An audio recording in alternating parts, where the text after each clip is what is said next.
फरवरी के महीना तोहर मनवा लगे कहीं ना, चढ़ल प्यार के बोखार रखलू 8 गो बाता, जाने कबले सुधरबू पक्का हो गइलू छिनार। पूरा दुनिया में भइल प्रचार रे जिया डरे लागल तोर दिल हकी आम के आचार रे जिया डरे लागल। आय हाय रोज रे में छिनरी साथे रोहिता के धरैले, अभिषेकवा के जाके परपोज देहु कैले, चॉकलेट डे में बदलल विचार रे जिया डरे लागल। छिनरी अब केतना फना बेईनार रे जिया डरे लागल। आई टाइडी डे के दिन प्रॉमिस कैले तो से भीम, गले गुडुआ के लगौले जवन जाला रोज जी, तब से हग डे के भइल अवतार रे जिया डरे लागल। तोर दिल हकी आम के आचार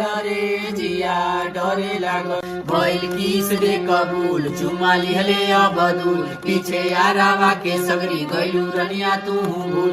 वेलेंटाइन डे में रोलू पुका फारे ओ जिया डरे लागल। मजा लेके लात मरल सियार ओ जिया डरे लागल। जोर छिनरी जोर से कबो ना सुधरबे।